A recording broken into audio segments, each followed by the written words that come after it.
ಯಾಕೆಂದ್ರೆ ಅವತ್ತಿನ ದಿನ ಮ್ಯಾಚ್ ಇಲ್ವಲ್ಲ. ಸರ್ಕಾರದ ಲೆವೆಲಲ್ಲಿ ಇದ್ದಾಗ ಇನ್ಫಾರ್ಮೇಶನ್ ಪಾಸ್ಔಟ್ ಆಗೇ ಆಗುತ್ತೆ. ಕ್ರೌಡ್ ಬರ್ತಾರೆ ಅನ್ನೋದು ಗೊತ್ತಿದೆ. ನಾವು ಪ್ಲೇಯರ್ಸ್ಗಳಿಗೇನೆ ಒಂದು ಸ್ಟೇಜ್ನ ಮಾಡಿ ಗ್ಯಾಲರಿಲಿ ಅವ್ರ ಗ್ರೌಂಡ್ ಇನ್ಸೈಡ್ ಬರೋವಂಥ ಅವಶ್ಯಕತೆನೇ ಇಲ್ಲ. ಯಾಕೆಂದ್ರೆ ಅವತ್ತಿನ ದಿನ ಮ್ಯಾಚ್ ಇಲ್ವಲ್ಲ. ಮ್ಯಾಚ್ ಇಲ್ಲ.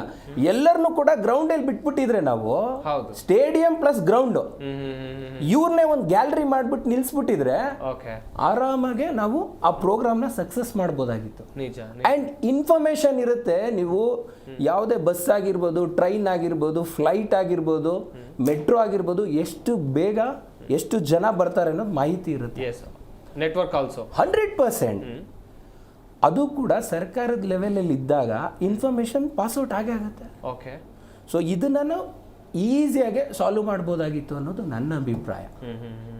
ಆ್ಯಂಡ್ ಹೊರಗಡೆ ನಾವು LED ಡಿಸ್ಪ್ಲೇ ಮಾಡಿದರೆ ಎಷ್ಟು ಲಕ್ಷ ಜನ ಬಂದಿದ್ರು ನೋಡ್ಕೊಂಡು ಸ್ಪ್ಲಿಟ್ ಆಗಿಬಿಟ್ಟಿರೋರು 100%. ಇದು ಒಂದೇ ಅಲ್ಲ, ನಾವು ತುಮಕೂರು ನಮ್ಮ ಶಿವಕುಮಾರ ಸ್ವಾಮೀಜಿ ಅವ್ರನ್ನ ನಾವು ಮಿಸ್ ಮಾಡ್ಕೊಂಡಾಗ್ಲೂ ಕೂಡ ಬ್ಯಾರಿಕೇಡ್ ನಾವು 20 ಕಿಲೋಮೀಟರ್ ಹಾಕಿದ್ದಿದ್ದು. 20 ಕಿಲೋಮೀಟರ್ ಎಷ್ಟು ಲಕ್ಷ? 20-25 ಲಕ್ಷ ಜನ. ಏನಾದರೂ ಒಂದು ಘಟನೆ ನಿಜ. ಅಲ್ಲಿ ಏನು ಮಾಡಕ್ ಈವೆಂಟ್ ಆರ್ಗನೈಸರ್ಗೆ ಫಸ್ಟು ನಾವು ಕೇಳೋದು ಒಂದೇ, ನಿಮ್ಮ ಐಡಿಯಾ ಪ್ರಕಾರ ನೀವು ಮಾಡ್ತೀರಾ ಮಾಡಿ, ಇಲ್ಲ ನಮ್ಮ ಐಡಿಯಾ ಪ್ರಕಾರ ನಮ್ಮನ್ನು ಬಿಟ್ಬಿಡಿ. ಇಂಥ ಸಾವಿರಾರು ಇವೆಂಟ್ಗಳು ಮಾಡಿರ್ತೀವಿ, ಅದನ್ನು ನಮಗೆ ಫ್ರೀಡಮ್ ಬಿಟ್ಬಿಡ್ಬೇಕು. ಆಮೇಲೆ ಇದು 1 ದಿನ 2 ದಿನ ನಮಗೆ ಟೈಮ್ ಬೇಕಾಗೂ ಇಲ್ಲ. ಈವೆಂಟ್ ಆರ್ಗನೈಸರ್ಸ್ಗೆ ಒಂದೊಂದು ಗಂಟೆಲೇ ಮಾಡಿರೋವಂಥ ಉದಾಹರಣೆಗಳಿದೆ.